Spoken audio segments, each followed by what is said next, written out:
Speed and Resto Shop crew just finished up the complete restoration of this very cool and very sinister 1964 Chevy C10 pickup.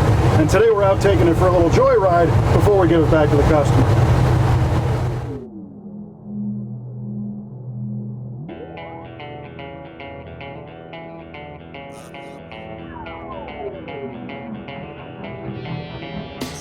So the customer bought a 64 Chevy truck.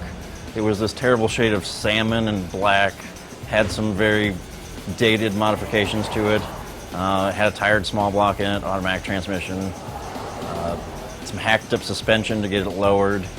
And basically he said, want to have a nicer truck, want to be reliable, fuel injected, LS power, and I want it to be flat black. We kind of took it from there.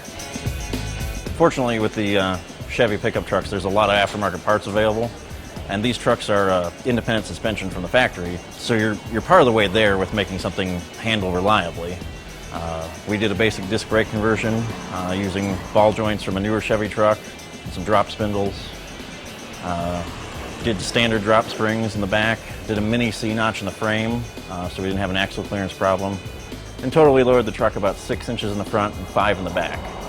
We opted to go with an L92, which originally was home in an 07 Cadillac Escalade, but it has a cool feature called variable valve timing, where the ECM is capable of phasing the cam to change where the power hits. So you can have a milder cam and get more horsepower, more torque to move a heavy thing like an Escalade, or in this case our 64 Chevy truck. To control this, we actually went to Mast Motorsports. They make a camshaft and controller package that's tuned and ready to go. Their camshaft is dyno proven to be about 525 with the motor. More than enough to get this truck down the road.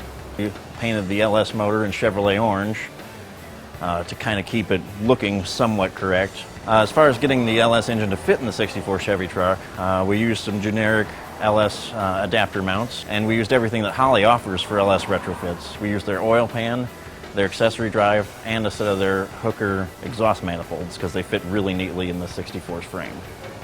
For the transmission, we determined with the owner's needs that a 4L60 properly built to handle the horsepower would be ideal. The 4L60 is a 4-speed automatic with the 4th gear being an overdrive. We went to TCI and bought one of their Street Fighter 4L60 transmissions and their Easy TCU management system. The unfortunate thing about restoring a truck is it's a truck. People used these, abused them, didn't take good care of them, and this truck was no exception. We stripped the paint, found a ton of rust, poorly repaired, did a lot of metal work, a lot of custom fabrication because things aren't available, and then we sent it off to the body and paint shop for a special treatment just to get satin black paint.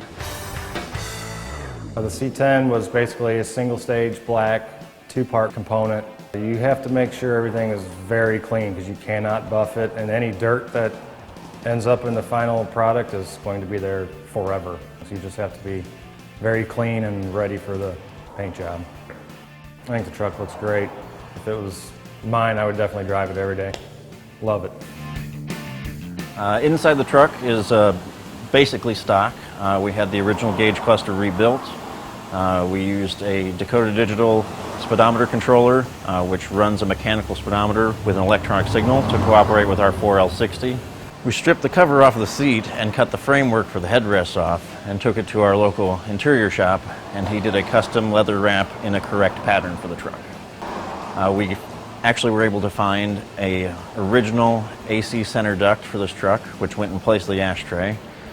We modified the back of it to accept vintage air ducts, and we used a vintage air kit designed for the truck and made a custom panel to use vintage air's streamlined controller, make it look a little nicer. Driving this truck is a lot of fun. The Mast Motorsports cam is somewhat aggressive. It's got a low P idle.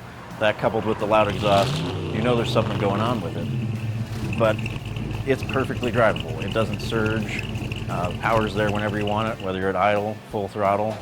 But you definitely have to hang on, because if you get on it from a stop, it's nothing but tire smoke.